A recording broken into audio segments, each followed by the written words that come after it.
Hi there, welcome to my channel. I've made notes for myself because this is fairly lengthy. I'm not used to being on camera and I just think I'll go off track if I don't have my notes to reference to. So you'll have to excuse me for that. We'll get started. So most people think invocation is about saying the right words, the right chant, the right name, the perfect ritual. But historically, invocation was often about something much more quieter than that. It was about learning how to recognize presence, learning symbolism, atmosphere, timing, emotional response, and the feeling of a current when you step into it. So for example, when I step into my circle during a ritual, one thing that I really tend to notice when a presence comes in is a temperature shift. For everybody it'll be different, but that tends to be a really strong way for me to understand that a presence has come into the space. And when it comes to Hecate, her current has always felt liminal to me. Thresholds, crossroads, the spaces between certainty and transformation. Not chaos for the sake of chaos, not obsession and not losing yourself, but standing still long enough to hear what's underneath the noise. Historically, people approached invocation with preparation, purification, offerings, repetition, study, not because the gods needed theatrics, but because ritual changes the practitioner, and I've made many videos about this, because I think it's the part that people miss. Invocation isn't just about calling something in. It's also about whether you're capable of holding the experience. So if you wanted to perform a simple invocation ritual for Hecate, this is one grounded way you could approach it. Before beginning, clean the space. Wash your hands. I always take a shower before I do any ritual, but that's just me. And slow yourself down. Traditionally, Hecate has been associated with thresholds, crossroads, keys, torches, and night and liminal spaces. So you might place a key, a candle, incense, bread, honey, garlic, wine. I find all of these things work really well with Hecate, and also eggs are a good one as well. Then sit quietly for a moment, not trying to force an experience, but just become present.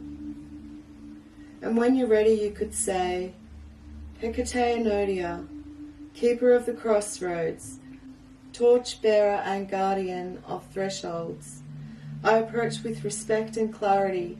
If it is appropriate, I ask that your presence be near as I seek wisdom, discernment, protection and understanding. May this space remain grounded, truthful and protected. I honour you with sincerity and reverence. Then sit with it quietly. Notice the atmosphere, your emotions, your thoughts, your body. Historically, invocation was not always about dramatic manifestations. And honestly, in my own experience working with Hecate, the signs have not always happened during the ritual itself.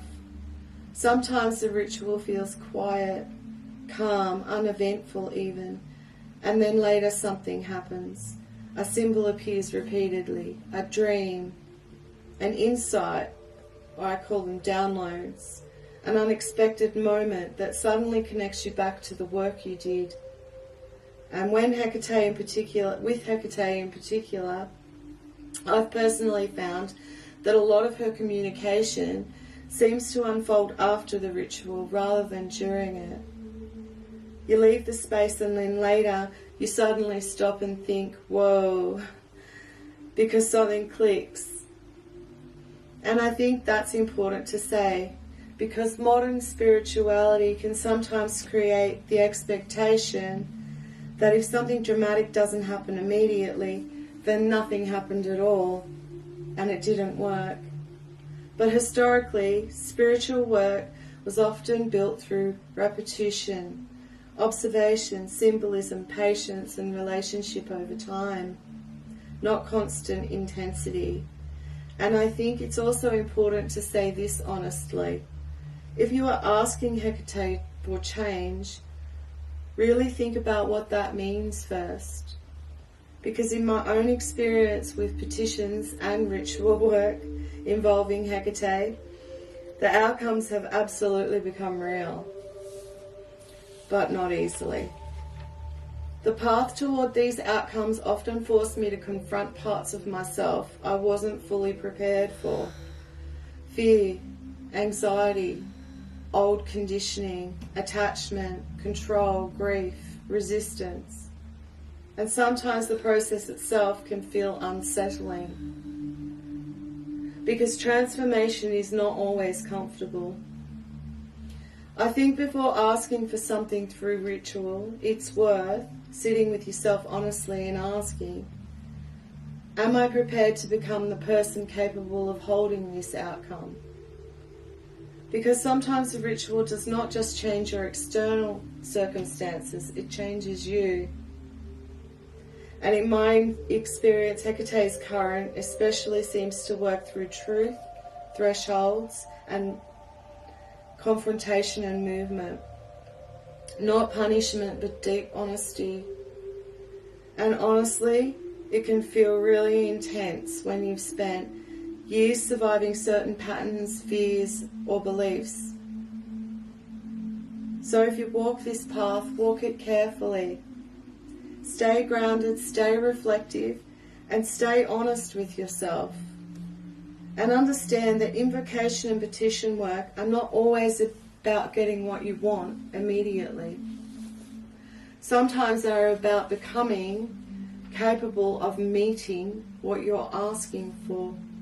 For me personally, working with Hecate has never felt like being controlled.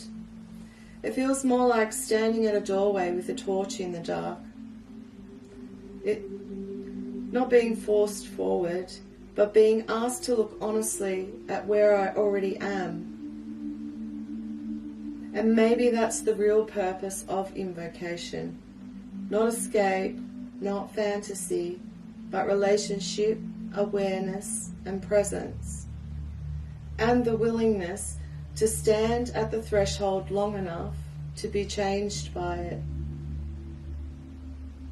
Thanks for watching. Blessed be.